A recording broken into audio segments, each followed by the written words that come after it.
जो रोज़े का इनाम है, मतलब एक तो इफ्तार के वक्त का इनाम भी है, फिर उसके आने वाले दिन आखिर ख़िताम में भी एक इनाम है। मालिक ये कह रहा है कि इसका सिला मैंने अपने ऊपर रख लिया है, ये ख़ास मेरे लिए है। ऐसी क्या बात है कि बाकी दीगर सारी की सारी इबादतें उसी के लिए हैं, रोज़े को ख़ास तौर पे अपने लिए क्यों पसंद फरमा रहा है और कह रहा है मैं इसका सिला?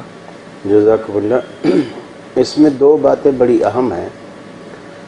पहली बात तो ये है कि यूँ तो हम नमाज, हज, ज़कात, खैरात, सदक़ात, जितनी भी हम इबादत करते हैं, चाहे वो नफली हों चाहे सब अल्लाह के, और सब इबादत का अजर भी अल्लाह ही ने देना। बेशक ऐसे ये नहीं कि सिर्फ रोज़े का, हर चीज़ का अजर अल्लाह ने देना है।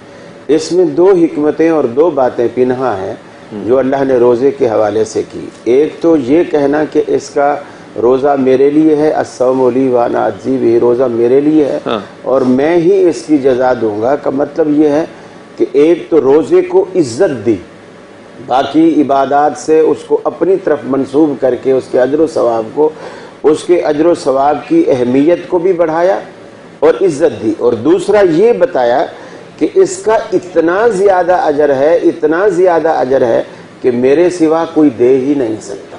उसके सिवा तो कोई भी कुछ नहीं दे सकता। कोई कुछ नहीं दे सकता, बिल्कुल। लेकिन इसका अजर इतना ज़्यादा, गोया अल्लाह रब्बुल आलमीन, वैसे हम मजदूर को मजदूरी देते हैं, किसी को कुछ देते हैं, किसी को कुछ देते हैं, वो भी समझता है कि मैंने महीना भर इसके पास काम किया तो मुझे सिला मिल गया। लेकिन अल्लाह कहता है कि जिसने सुबह से शाम तक मेरे लिए भूख और प्यास को बर्दाश्त किया है, उसका इतना अजर और इतना सवाब है कि मेरे अलावा कोई इसे दे ही नहीं सकता, मैं ही इसका अजर दूंगा। ये बिल्कुल ऐसी जैसे कोई प्रिंसिपल या टीचर कहता है कि आपका स्पेशल प्राइज मेरे पास है। हाँ, मेरे पास है। और दूसरा ये कि रसूल अकरम सल्लल्लाहु अलैहि वसल्लम ने इसको यूं भी बयान फरमाया कि रोजेदार के लिए दो खुशियां हैं जी। एक खुशी तो इफ्तार के वक्त, बिल्कुल ऐसे ही है, और दूसरी खुशी फरमाया जब वो अपने रब से मुलाकात करेगा, सुभान अल्लाह, उसको उस वक्त।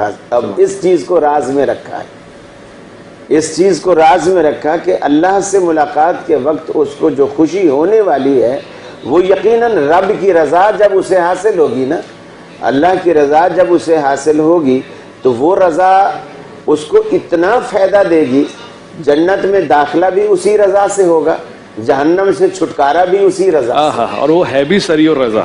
क्या बात है, माशाल्लाह। जज़ाकुमुल्लाह। रसूल अकरम सल्लल्लाहु अलैहि वसल्लम ने एक बात ख़ास सहरी के हवाले से की कि यहूदियों में और मुसलमानों में फ़र्क ही सहर का है। अच्छा, वो लोग सहरी नहीं करते थे। अच्छा, नबी करीम सल्लल्लाहु अलैहि वसल्लम ने मुसलमानों को सहरी का हुक्म दिया और मुसलमानों में सहरी का रिवाज डाला। गोया अगर हम, जैसे हमारे यहाँ ये भी रिवाज है रात को देर से सोना और 1 बजे 2 बजे खाना खा के सो जाना, और लोग उसी को सहरी समझते हैं। खाना खा के सो गए, अलार्म लगा लेते हैं, अपनी मसहरी बेड के पास पानी की एक बोतल रख लेते हैं, अलार्म लगा बजा और पता चला कि ये अजानें हो रही हैं, फटाफट उठे और पानी की बोतल मुंह में डाली और जनाब रोज़ा हो। ऐसा है, ये तरीक़ाकार दुरुस्त नहीं है। जैसा कि हज़रत ने भी फरमाया कि बंदा पहले से उठा हुआ हो और इस्तग़फ़ार, नवाफिल, इबादत, ये चीज़ें करता हो। अब रसूल अकरम सल्लल्लाहु अलैहि वसल्लम की इबादत जिन 3 दिनों में अल्लाह के रसूल ने रात की नमाज पढ़ाई, रमज़ान में खुसूसन जिन 3 दिनों में, आखिरी दिन जो आपने नमाज पढ़ाई, सहाबा कहते हैं इतना तवील क़याम था कि हमें ऐसा लगा कि गोया आज हम बग़ैर सहरी खाए रोज़ा रखेंगे। अल्लाह, यानी आपने वो टाइम इतना शार्ट कर दिया कि उनको गुमान होने लगा कि अब हम कहाँ खा पी सकेंगे, अब तो अज़ान होने वाली है। तो अज़ान, फजर की अज़ान से थोड़ा सा पहले आपने गोया सहाबा किराम को नमाज से फारिग किया। अच्छा। और फिर हम तो खैर इसको मुसीबत समझते हैं, यानी तकलीफ़ का बायस है, ये है वो है, लेकिन सहाबा किराम जौक दर जौक अपने ज़ौक़ से जिन 3 दिनों में नबी करीम सल्लल्लाहु अलैहि वसल्लम ने ये, जिसे हम हमारे यहाँ बड़े सग़ीर में इस्तिलाह तरावी की इस्तेमाल होती है, जबकि हदीसों में यही क़याम रमज़ान कहलाता है, यही क़यामुल लैल कहलाता है, यही तहज्जुद कहलाता है, और इसी को ताक बना दिया जाए तो यही सलातुल वित्र कहलाता है। अच्छा जी।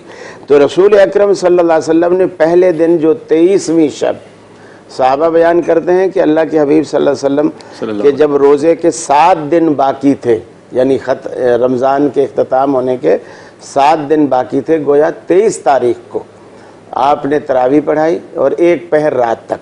अच्छा। फिर दूसरे दिन आप तशरीफ़ नहीं लाए, यानी 24 को आप नहीं आए। फिर 25 को लोगों ने जब दिन में तज़किरा किया, एक दूसरे को बताया, रात बड़ा मज़ा आया, अल्लाह के रसूल ने नमाज पढ़ाई, तो ज़्यादा लोग जमा हो गए। तो 25 को आपने पढ़ाई तो उसको आप आधी रात तक ले गए। अच्छा। फिर 26 को आप तशरीफ़ नहीं लाए, लेकिन लोग जमा होते थे, आप तशरीफ़ नहीं लाए।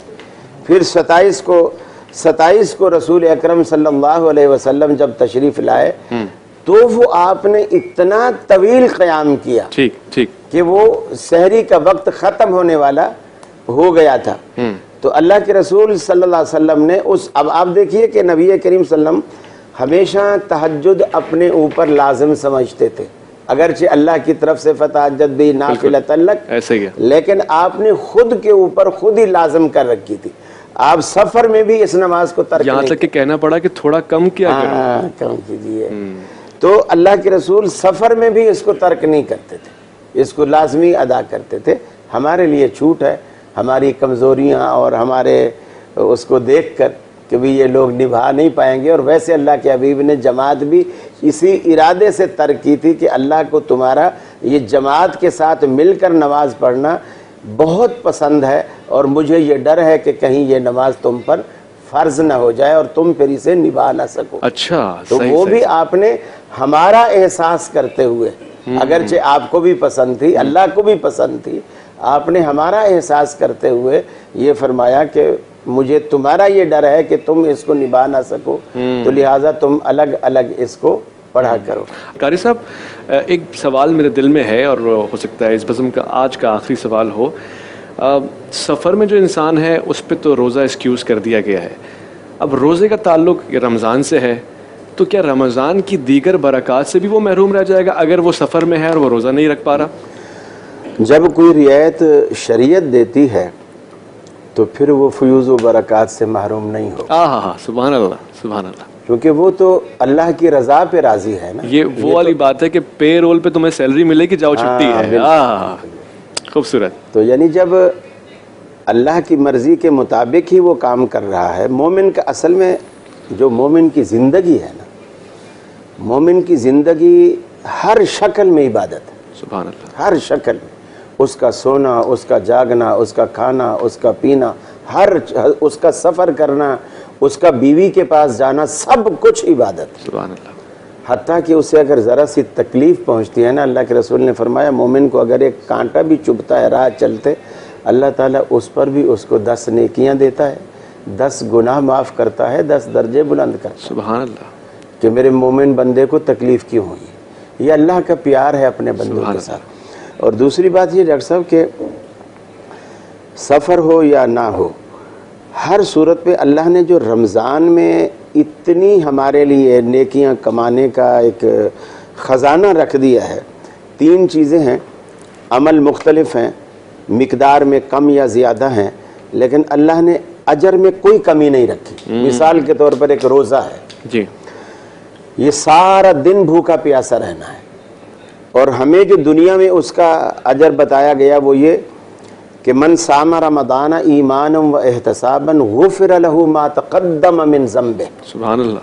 कि जिसने ये सुबह से शाम तक भूख प्यास अल्लाह की रज़ा के, ईमानन व एहतसाबन, ईमान की हालत में और रिया मकसद ना हो, महज अल्लाह की खुशनुदी मकसूद, इस जज्बे के साथ उसने ये भूख प्यास बर्दाश्त की है, तो इसका सिला अल्लाह उसे ये देता है कि गुज़िश्ता कल नहीं, गुज़िश्ता साल नहीं, सुभान अल्लाह, गुज़िश्ता पूरी जिंदगी पर अल्लाह लकीर फेर देता है। अल्लाह अल्लाह, सुभान अल्लाह। पूरी जिंदगी उसकी गुनाहों से पाक हो जाती है माशाअल्लाह। फिर इसी चीज़ को अजर यही रखा, लेकिन उसमें अमल में थोड़ी कमी कर दी। अब रात को अगर हम तरावी पढ़ते हैं, नवाफिल पढ़ते हैं, उसमें ज़्यादा से ज़्यादा घंटा 1.5 घंटा मेरा ख्याल लगता है। उसमें भी अल्लाह के रसूल ने फरमाया मन कामा रमदाना ईमानम व एहतसाबन गुफ़िर लहू मा तक़द्दम मिन ज़म्बे। अब अमल को कम कर दिया, अजर में कमी नहीं की, अब ये 1.5 घंटे की जो खड़े होके नफिल पढ़ता है, जिसमें हाफिज कुरान पढ़ता है, बाकी कुरान को सुनते हैं। कुरान का पढ़ना भी बायस अजर और सुनना भी बायस अजर देखना है। भी बायस अजर है। और ये दोनों जब ये काम कर रहे हैं, इस 1.5 घंटे के अमल से अल्लाह ताला उस बंदे के गुज़िश्ता सारे गुनाह माफ कर देता है। तीसरी चीज, अब ये भी जो करता है तकरीबन रमजान का पूरा महीना करता रहता है, लैलतुल कद्र में सिर्फ एक शब्द, मन काम लैलतुल कद्र ईमानम व एहतसाबन गुफ़िर लहू मा तक़द्दम मिन ज़ंबिही। सिर्फ शब कद्र की एक रात में अगर किसी ने क़याम किया है, अल्लाह उसकी गुज़िश्ता सारी जिंदगी के गुनाहों को माफ कर देता है। तो असल में ये चीज हमने रमजान में से निकालनी है। जो असल रमजान के भेजने का मकसद है कि ये जो खजाने तुम्हारे लिए लाया है, तुम वो खजाने समेट लो। सही कह रहे हैं आप। अब ये गुर हमें आना चाहिए कि वो खजाने हम कैसे समेटें। झोली फैलाएं और फिर आमादगी और बनाएं और रास्ता बनाएं अपने लिए। बहुत खूब बात आपने की।